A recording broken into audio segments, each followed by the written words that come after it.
시청자와 함께 만들어가는 시민데스크. 온라인으로 진행된 2022년 첫 시청자위원회는 가장 먼저 코로나19 시대 K방역 상황을 세밀하게 다룬 탐사보고서 기록, 사투편에 대한 여러 위원의 응원과 격려의 칭찬이 이어졌습니다. 또 코앞으로 다가온 대선과 관련해 YTN 여론조사 보도를 눈여겨 살펴봤습니다. 이 밖에도 시청자들이 조금 더 받아들이기 쉬운 미세먼지 농도 표기에 대해 함께 고민해보는 시간 가졌는데요. 알찬 비평과 고민으로 꽉 찬 이번 1월 정기회의 내용 곧이어 확인해보시죠. 시청자 브리핑 시시콜콜 위클리픽, 부족함 없는 방송을 위한 그날까지 시청자 의견에 YTN이 응답합니다.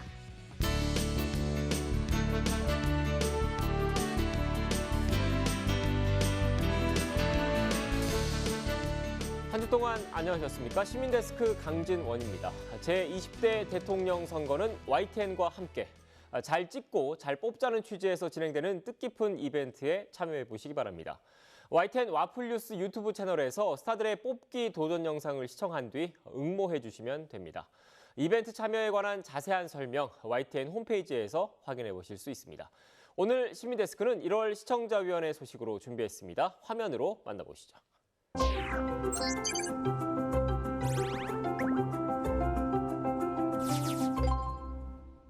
예, 시간이 되었습니다. YTN 시청자위원회를 시작을 하겠습니다. 대선 관련해서 여론조사 관련된 건데요. 여론조사 발표를 하면은 모든 시청자들이 궁금해하는 게 숫자입니다.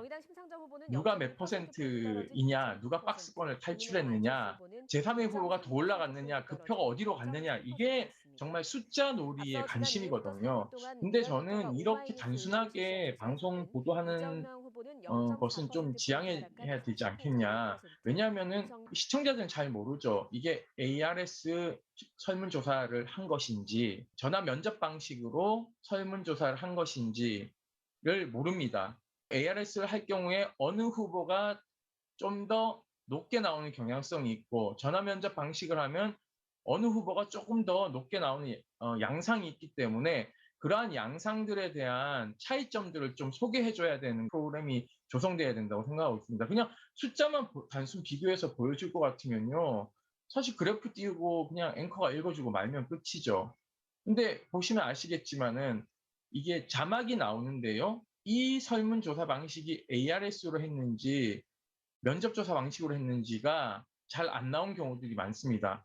그렇기 때문에 저는 여론조사 발표 방식을 좀 더 입체적으로 보여줄 필요가 있다. 그래서 오늘 발표한 것이 있으면, 오늘이 ARS면 그 전에 전화 면접 방식하고 비교해가지고는 경향성들을 좀 이렇게 놓고 보여주는 방식도 저는 유권자들로 하여금 올바른 선택을 할 수 있지 않겠냐. 또는 여론조사 방식에 너무 기대서 시청자들이 자기가 보는 것만 보도록 하는 방송이 되지 않도록 좀 했으면 하는 바람입니다. 저는 공정성이라는 것은 그런 데서 나온다고 생각이 들거든요. 여론조사 방식에 대한 충분한 고지 아니면 이해를 돕기 위한 설명, 제가 개별 방송사를 다 이렇게 일일이 모니터하지는 않습니다만 제가 본 수준에서는 YTN 출연 과정에서는 상당히 많이 고지를 한다고 저는 생각을 해요. 그럼에도 부족하죠. 말씀하신 대로 현업에서 하는 과정에서 상당히 고민스러운 문제고, 이런 식의 경주마식 보도가 과연 대선의 본래 의미를 조명하고 또 심지어는 시청자들의 올바른 선택을 유도하는 데 도움이 되는지도 솔직히 말씀드리면 저도 좀 회의적인 측면이 있습니다. 솔직히 말씀드리면 당장 근본적인 솔루션은 지금 저도 해답은 갖고 있지 않습니다. 아무튼 여론조사가 갖고 있는 특성에 대한 것들을 충분히 고지하고 이해시키려는 노력은 계속 더욱 기울이도록 하겠습니다. 지난 12월 달에 제가 제기했었던 문제가 팩트와이의 어떤 그 뉴스 컨텐츠로서의 생산이 좀 더 지금의 이 대선 국면에서 또 많이 좀 있었으면 좋겠다라는 그런 요청들을 드렸었던 걸로 기억을 해요. 지난 12월 30일 이후로 지금 뭐 어떤 때는 하루에 1개, 일주일에 막 두세 건까지 계속 그 활발하게 콘텐츠가 생산이 되고 있는 것 같아요. 이 대선 국면이기 때문에 어떤 각 후보들이 말씀하셨던 그런 그 이야기들, 공약들을 점검하던가 아니면 그런 환경적인 거, 홍보에 있어서의 적법성 이런 것에 대해서도 그뭐 아주 심도가 깊지는 못하더라도 그때그때 시의적절하게 콘텐츠를 생산하고 저희 시청자들에게 또 정보를 전달해 주셔서 저는 무척 반갑고 또 감사하다고 생각하고 있습니다. 대선 국면이 사실은 또 얼마 남지 않았잖아요. 그리고 또 뭐 어찌 뭐 여러 가지 이유로 또 그 대선 후보들의 토론도 뭐 아주 활발하게 아직 그 시작되지 않은 상태여서 저는 이럴 때일수록 그 팩트와이가 더 많이 그 대선 후보들의 어떤 그 공약들을 지금 거의 매일매일 작은 공약부터 뭐 큰 공약까지 지금 쏟아내고 있는데 이런 것들에 대해서 하나도 놓치지 말고 저희 YTN의 그 팩트와이를 통해서 더 꼼꼼하게 점검이 되기를 바란다라는 그 저의 말씀을 드리겠습니다. 이번 대선의 의미를 정책적 과제의 측면에서 조명해 볼 수 있는 좀 깊이 있는 보도를 많이 주문하셨는데 그런 부분도 지금 아마 다음 주부터 순차적으로 보도가 되고 또 출연도 할 예정입니다. 한 분의 유권자를 넘어서서 YTN에 특별히 애정을 갖고 있는 시청자위원으로서는 아마 아쉬운 부분이 분명히 있으실 텐데 제한된 여건 속에서는 아마 최선을 다할 수 있게 저도 좀 많이 고민하는데 조금만 그런 부분은 양해해 주셨으면 좋겠다는 말씀 드리겠습니다. 중대재해처벌법 관련해서 좀 말씀을 드리고자 합니다. 1월 23일 날 YTN에서 보도한 내용을 보면 현재 시행 예정인 법의 문제점을 나는 보도했다. 그래서 여러 가지 문제점을 조목조목 짚어서 이제 보도를 했는데 그럼에도 불구하고 실제적으로 이제 아직 이 중대재해기발처벌법이 실제 적용된 그런 사례나 판례 이런 것들이 없다 보니 그야말로 법적 판단을 하는 핵심 근거가 다 되지 못한다. 또한 실질적으로 이런 사고가 났을 경우에 기업의 최소한도의 방어권과 피의자의 의견 청취가 절차가 없다. 법 내용에 법에 현재 문제점이 있는 것을 조목조목 좀 중점 취재 보도해서 그것이 빨리 보완될 수 있는 쪽으로 보도를 좀 해주셨으면 좋겠다라는 말씀을 드립니다. 아이파크 아파트 신축 공사 현장 붕괴 사례를 보면서 이게 사실은 좀 아쉬웠던 점을 말씀드리고자 합니다. 붕괴 사고 아파트를 보도하는 화면을 보면 그야말로 폭파된 듯한 화면이 주로 이제 눈에 보이죠. 폭파된 듯한 그런 참혹한 화면만 보도할 게 아니라 가급적 그 현장에 설계된 실제의 아파트 설계도 뭐 2디멘전이랄지 3디멘전이랄지 실제 작성된 설계 자료, 도면을 함께 방송을 하시면 보는 분들이 훨씬 쉽게 이해할 것이다 라는 생각이 드는 거죠. 시청자가 그야말로 잘 보고 이해하기 쉬운 보도 화면이 될 것이다 라는 그 요청을 드리고 좀 신경을 써주셨으면 좋겠습니다. 중대재해기업처벌법 관련해서 일단 시행은 되고 있습니다만 현장에서 많은 한계와 또 공백이 드러나고 있는 부분들에 대해서는 뭐 원론적으로 지속적으로 저희도 관심을 갖고 계속 취재해서 보도하도록 하겠습니다. 일단 그 27일 시행에 맞춰서 저희 나름대로 뭐 다양한 업체도 뭐 이제 중소 대기업 각각 또 입장이 다른 부분도 있고요. 또 노조 쪽도 마찬가지고 해서 그런 부분은 좀 고루고루 담아내려고 했습니다만 여전히 좀 부족한 부분이 있습니다. 특히 아까 말씀하신 것처럼 판례가 지속적으로 쌓이는 과정에서 아마 그런 부분들 한계들이 조금씩 극복되지 않을까 저도 예상을 하고 있습니다만 선제적으로 뭔가 솔루션을 갖고 접근하는 태도도 뭐 지적하신 것처럼 필요하다고 생각하고 계속 고민해 나가겠습니다. 광주 붕괴 사고 포함한 어떤 그 유사한 어떤 건축물 사고 같은 경우에 시청자의 이해를 돕기 위한 다양한 그 그래픽 활용 부분을 지적해 주셨고요. 뭐 당연히 맞는 말씀이고 다만 좀 이번 광주 사고 같은 경우는 과거보다 조금 오히려 저희 내부에 준비된 역량에 비해서 부족한 부분이 있었을 수도 있습니다. 있었을 거라고 생각하고 최근에 좀 그래픽 수요가 굉장히 많습니다. 사내에서 이제 선거 방송 준비도 있고 요번에 지금 하고 있는 베이징 동계올림픽 관련해서 준비도 이미 12개월 중순부터 들어간 상태여서 그래픽 제작 인력이라고 해야 될까요? 그런 부분에 인원이 현재 그 수요를 감당하기에 조금 어려운 일시적으로 지금 한 두세 달 정도가 그런 상태입니다. 그럼에도 불구하고 말씀하신 것처럼 그런 노력을 경주하는 건 저희들의 당연한 책무이기 때문에 계속 고민을 해나가겠습니다. YTN 뉴스에서 대선 관련해서 그 여론조사 결과를 보도하다가 오차범위 안과 박을 혼동해서 말을 하거나 표기하는 경우가 상당히 많은 걸로 알고 있습니다. 뭐 제가 구체적인 사례까지 말씀드리지는 않겠습니다만 제가 알기로는 지금 선거방송심의위원회에 아마 민원도 지금 제기된 상태로 알고 있는데 그 외에 그래프 표기 실수도 있는 걸로 알고 있습니다. 이게 물론 실수이겠지만 이게 실수가 반복되면 실력이 되니까 이런 기초적인 실수는 앞으로는 뭐 대선이 이제 한 달밖에 남지 않았으니까 반드시 없어야 한다. 이런 부탁을 좀 드립니다. 특히 또 선거는 더 예민하니까 괜한 오해 받지 않도록 저 여론조사 결과나 그래프 표기는 조금 더 신경을 써주시길 부탁드리고 시스템에도 혹시 문제가 없는지 한 번 더 검토를 해주시길 부탁을 드리고요.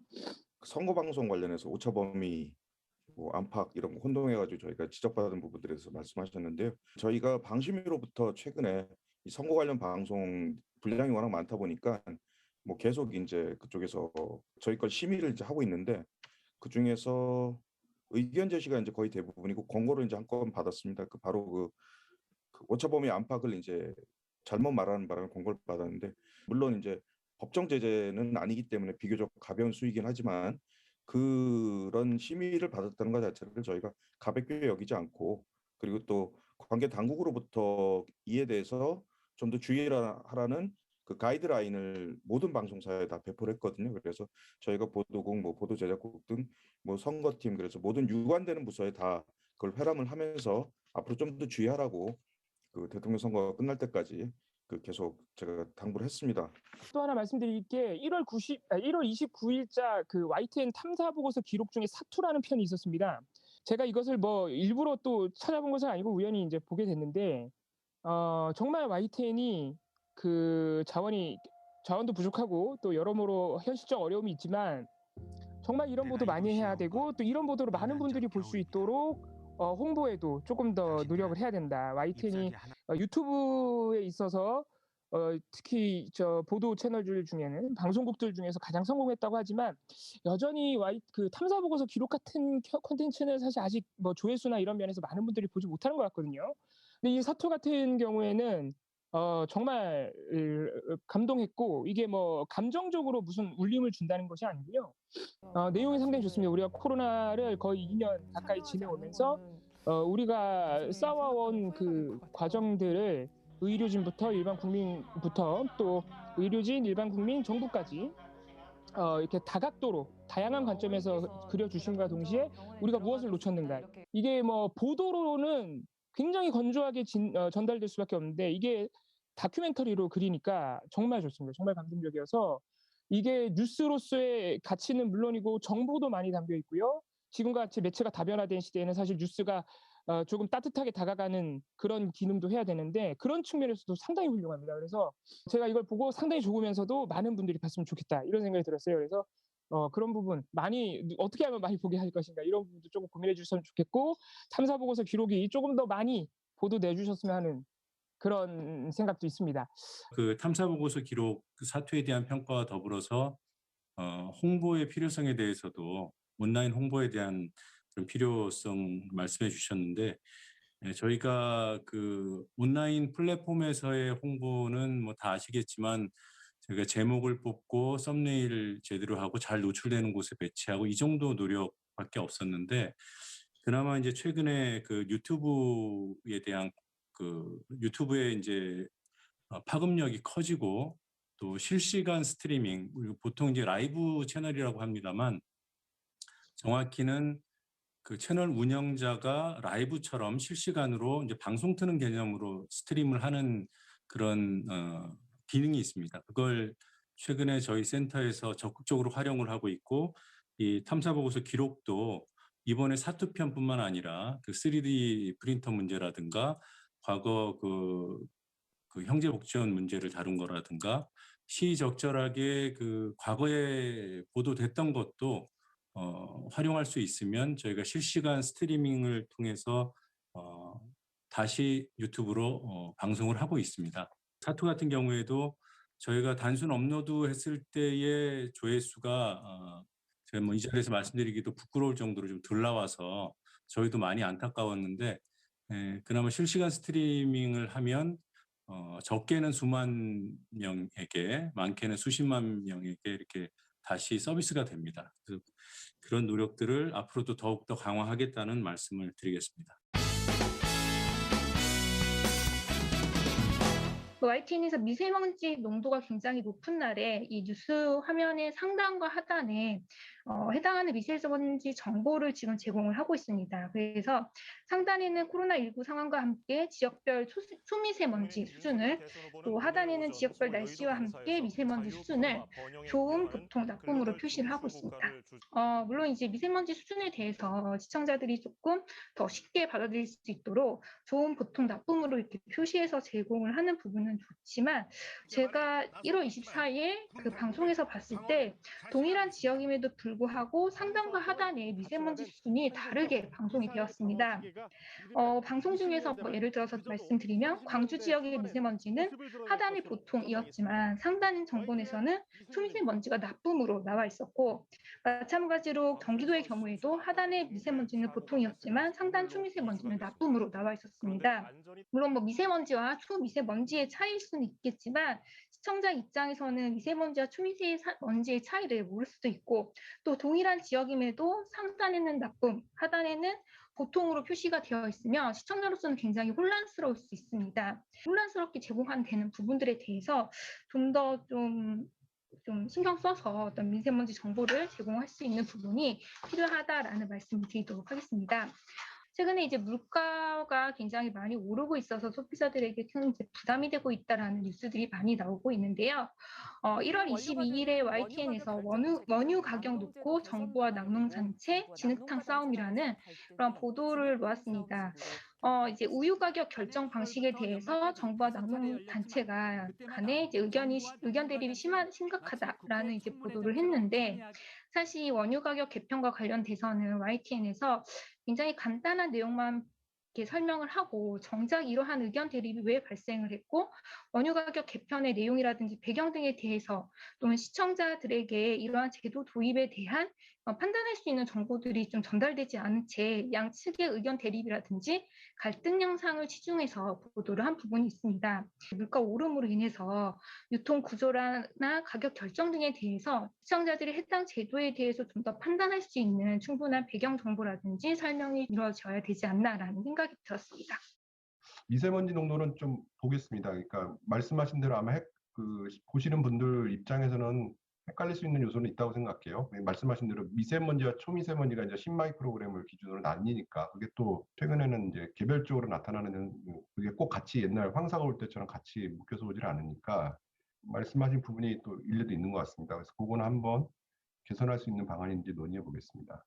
뭐 우유 사례 보도 지적해 주시면서 거시적 동향 측면에만 주목한 면은 있었던 것 같아요. 특히 우유를 언급해 주시면서 그 가격 결정 구조의 어떤 문제들, 그리고 그걸로 인한 어떤 시청자들에게 체감할 수 있는 여파, 뭐 이런 부분들에 대해서 경제부랑 해서 그런 쪽으로 보도 포인트를 잡아 나갈 수 있게 논의를 계속 해보겠습니다.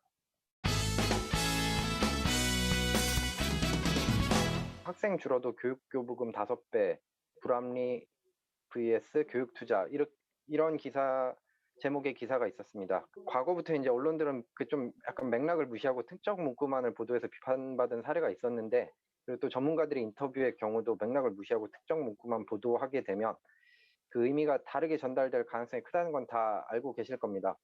제가 앞서 언급한 기사에서 그 송기창 교수라는 분의 발언 모습이 첨부가 되어 있는데, 그 해당 기사에서는 그 송기창 교수의 발언이 교육교부금이 증액되어야 한다는 교육부의 입장에 반대하고 교육교부금을 줄여야 한다는 기재부의 입장을 옹호하는 것처럼 인용이 되어 있습니다.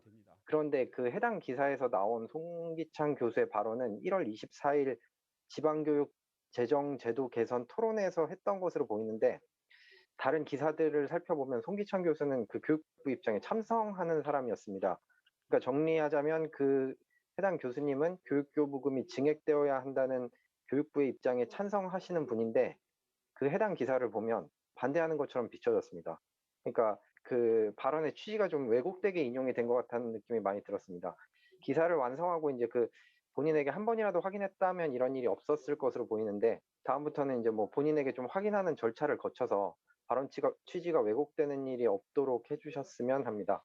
다시 보니까 일단은 그 기사 자체는 기재부와 교육부의 입장을 각각 반반씩 섞고, 아마 송기창 교수님이요. 그분 발언은 맥락상은 지금 교육부의 입장을 대변하는 걸 그런 자리에 지금 인용이 돼 있는데, 저도 지금 일단 그렇게 읽혔고요. 근데 뭔가 명료하지 않았던 부분도 있는 것 같습니다. 그럼 저도 다시 한번 좀 인터뷰의 그 진위가 왜곡되는 방식으로 사용됐는지 여부는 한번 확인해 보겠습니다.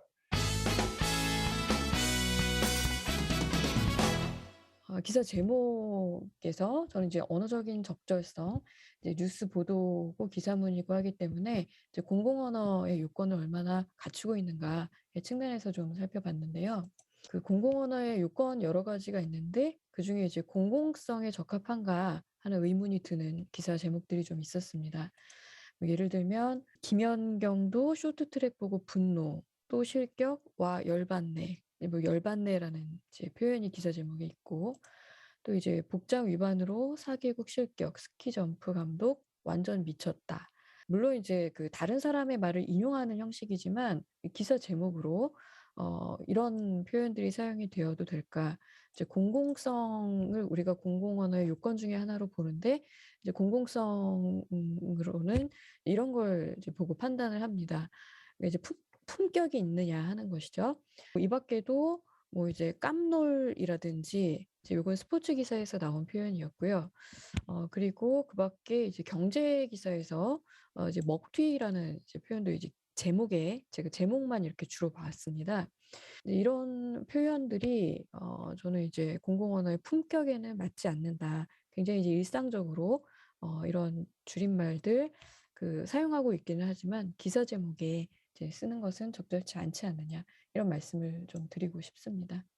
디지털 센터에서도 보도국에서 생산되는 기사의 제목을 일부 수정하기도 하고, 또 유튜브용으로 제작하는 프로그램의 제목 같은 거 올릴 때도 사례로 들어주신 깜놀이나 먹튀 등, 그러니까 어떻게 보면 공용 언어로서 부족하다는 데 동의가 되면서도 이미 그 대중들이 많이 쓰고 있어서 전달력을 높이는 데 도움이 된다고 판단되는 경우가 있거든요. 이럴 때 어떻게 해야 되는지 저희가 보도국도 그렇고 여러 곳에서 고민을 하고 있다는 정도는 이해를 해주시고, 저희 지금 쓰고 있는 언어에 문제가 있다는 거 많이 되돌아보겠습니다만, 그런 고민도 있다는 점은 좀 같이 이해를 좀 구해야겠다, 이런 생각이 들어서 말씀드렸습니다.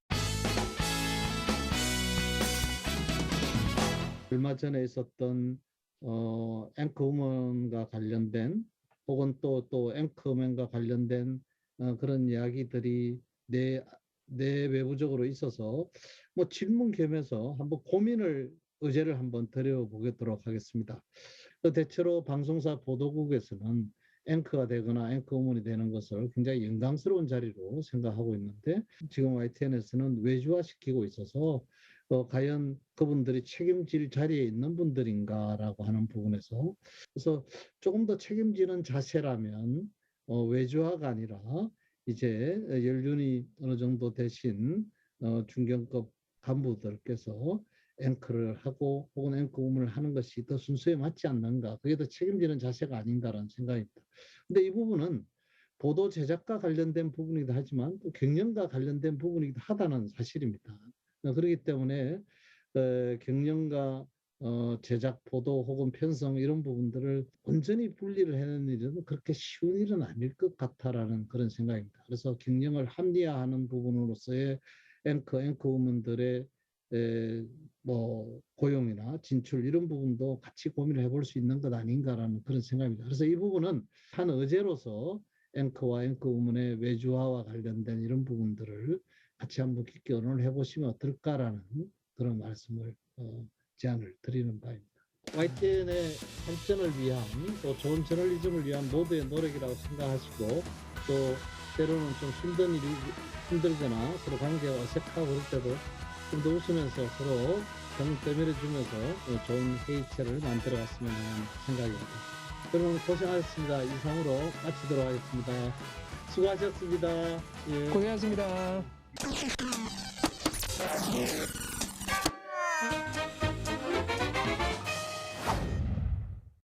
가장 빠른 옴부즈맨 프로그램 그 기록을 모아보는 시간입니다. 시청자 브리핑 시시콜콜 위클리픽 이번 주 시청자 의견 함께 보시죠. 훈련병에게 담배를 피울 수 있게 해주는 것에 대해 어떻게 생각하시나요? 기사 댓글로 올라온 의견을 전해드립니다. 육군이 논산훈련소 내 2개 교육대 소속 훈련병을 대상으로 흡연 허용을 시범 적용 중이라는 기사입니다. 1995년 2월 전면 금연 정책이 채택된 이후 27년 만인데요. 의견 수렴을 통해 흡연을 확대할지 여부 등을 결정한다고 합니다. 이에 대해 이게 군대냐? 군대입니까? 육군 캠프입니까? 훈련소 흡연을 반대한다는 댓글이 대부분입니다. 흡연 욕구 참는 것도 훈련의 일부다. 실전에서 경계 매복할 때도 담배 피울 거냐? 5주만이라도 참게 만들어야 한다는 것입니다. 금연이 시대의 흐름인데 역행하는 조치라는 비판도 이어집니다. 인권과 규율을 혼동하지 마라. 흡연이 인권이냐? 그냥 안 좋은 습관일 뿐. 흡연 허용은 인권 보장이 아니라는 의견도 적지 않습니다. 그럴 바엔 술도 마시게 해주고 휴대전화도 쓰게 하라며 비흡연자에 대한 배려가 없다는 지적도 나왔습니다. 흡연은 개인의 자유다. 허용하자. 필 사람은 자대가면 다 피는데 굳이 제한할 이유가? 흡연을 굳이 막을 필요가 없다며 환영한다는 의견도 있지만 소수였습니다. 댓글의 87%는 남성이 쓴 것입니다. 아마도 이미 군대를 다녀온 이들이 상당수일 것입니다. 지금 훈련소에 있는 그리고 입대를 앞둔 당사자들의 입장은 다를 수 있을 텐데 군 당국의 현명한 결정을 기대해 봅니다. 뉴스를 전하다 보면 영어로 된 시사 용어나 영문 약자를 전해야 할 때가 종종 있습니다. 한글로 바꿔 쉽게 전하려고 하지만 그렇지 못할 때도 있습니다. 지난 30일 모니터 보고서는 문 대통령 NSC 주재, 북 모라토리움 파기 우려, 보도와 관련해 자막으로 모라토리움이 사용됐는데 자막만 보면 시청자들이 이해하기 어려운 단어였다고 평했습니다. 그러나 영상을 보면 앵커가 이 모라토리움이 어떤 뜻인지 친절하게 설명하고 있습니다. 북한이 핵실험과 ICBM 발사 유예 선언, 즉 모라토리움을 파기하는 쪽으로 다가가고 있다며 지금의 상황이 한반도 긴장 상태가 고조되던 2017년과 비슷하다는 우려도 나타냈습니다. 앵커 멘트를 들으면서 자막을 보면 모라토리움이 핵실험과 ICBM의 발사 유예라는 뜻으로 쓰고 있다는 것을 알 수 있습니다. 항공 교통량 늘었다지만 LCC, 삼중고의 울상, 저비용 항공사, 저가 항공사를 LCC로 자막 표기하는 것이나 스텔스 오미크론을 BA2로 전달하는 것도 마찬가지입니다. 기자나 앵커는 그 영어 약자가 처음 나올 때 무슨 뜻인지 설명합니다. 물론 영어 약자를 쓰지 않고 잘 설명한 사례도 있습니다. 1월 30일 모니터 보고서는 LG 엔솔 급락, 현대 엔지니어링 연기, 상장의 찬바람, 보도와 관련해 경제뉴스가 전문 용어 등으로 시청자에게 다소 어렵게 받아들여주고 있다는 점에서 해당 내용을 쉽게 전달했다고 평했습니다. IPO와 같은 내용을 다시 정리하고 우리말 기업 공개로 바꾸어 시청자의 이해를 도왔다고 덧붙였습니다. 영문 시사 용어는 처음 사용될 때 그 뜻을 전하고 있고 또 최대한 한글로 설명하고 있습니다.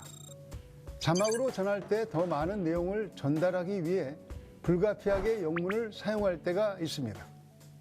자막으로만 보는 시청자도 고려해 자막을 더 간결하게 해야 하는지, 아니면 음성까지 듣는 시청자를 고려해 최대한 많은 내용을 자막으로 넣어야 하는지 더 고민하겠습니다. YTN 뉴스를 보다가 전화를 드렸습니다. 어제 어른 이야기를 갖다가 지금 팩트체크한 이 코너가 정말 우리한테는 좋네요. 우리는 사실은 거짓말인지 진짜인지를 모릅니다. 그러니까 팩트체크를 해줘야 아, 저 사람이 거짓말하는구나, 저 사람이 진심으로 이야기하는구나. 그래서 해외에도 나와서 거짓말을 못하지 않겠습니까? 팩트체크를 해주시기 바랍니다.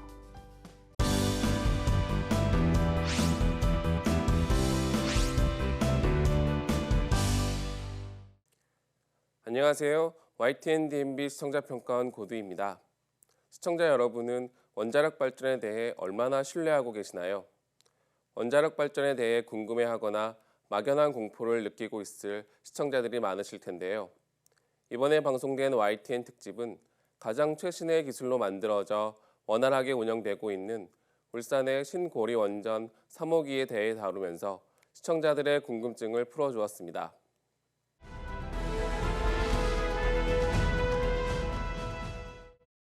울산에 있는 한국수력원자력의 세울원자력본부는 신고리 3호기를 설치해 원자력을 이용한 전기를 생산하고 있습니다. 이번 YTN 특집은 이 과정에서 반드시 필요한 계획 예방 정비의 시행과 이를 위해 노력하고 있는 관계자들의 이야기를 잘 정리해 보여주었습니다. 안전을 위한 멈춤, 계획 예방 정비라는 문구가 프로그램 초반에 나타났는데요. 매우 생소할 수 있는 용어였습니다. 프로그램은 이를 놓치지 않고 자세한 설명을 곁들여 주었는데요. 계획 예방 정비란 1년 6개월 동안 발전소를 운영한 후 2-3개월간 모든 운행을 정지하고 원자로 헤드를 개방해서 핵 연료를 교체하는 공정을 뜻하는 말로, 이를 위해서는 원자로를 잠시 멈춰야 한다고 합니다. 이때를 놓치지 않고 부품을 교체하거나 추가 검사를 하는 등 다음 발전소 가동을 위해 다양한 점검을 하는 과정인데, 이를 다양한 자료 화면과 전문가의 말을 통해 자세하게 설명해 주었습니다. 전문적인 정보를 전달하기 위해 프로그램이 매우 노력하고 있음을 보여주는 부분이었습니다. 이러한 과정이 어떻게 이루어지고 있는지 실제 엔지니어들의 작은 모습을 통해 엿볼 수 있었는데요. 특히 우리나라 원자력 발전소가 해안가에 위치하고 있는 이유가 시수구 때문이라는 설명 부분이 눈에 띄었습니다. 원자력 발전 시에 나오는 뜨거운 열기를 식혀줄 수 있는 냉각수로 초당 50톤의 차가운 물이 필요한데, 이때 바닷물을 이용하고 있다는 설명을 보태주어 시청자들이 이해하기 쉬웠다고 생각합니다. 일반 시민들에게 원자력 발전에 대한 위험성은 여전히 크게 다가오는 부분이기도 합니다. 과거 세계 각국에서 일어난 원자력 발전소의 크고 작은 사고는 이런 공포를 더 크게 만들어주기도 했습니다. 이번 방송에서는 우리나라의 원자력 발전 기술의 우수성을 자랑함과 동시에 많은 전문 지식과 역량을 갖춘 엔지니어와 관계자들이 최선을 다해 맡은 바 임무를 충실하게 수행하고 있음을 보여주었습니다. 특집 세계 정상에 도전하는 사람들에서는 신고리 원전이 어떻게 개발되고 운영되고 있는지, 이를 위해 관계자들이 얼마나 노력하고 있는지 잘 전달해 주어 시청자들이 우리나라의 원자력 발전소에 대해 깊이 이해하고 더 나아가 신뢰할 수 있게 만들었다고 생각합니다. 앞으로도 특집 프로그램을 통해 밀도 있는 정보를 정확하고 효과적으로 제공해 주기를 바랍니다. 시민데스크는 시청자 여러분의 고민과 질문으로 채워집니다. YTN 방송에 대한 다양한 의견들 홈페이지와 전화를 통해 남겨주시고요. 저는 다음 주 더 유익한 내용으로 돌아오겠습니다. 시청해주신 여러분 고맙습니다.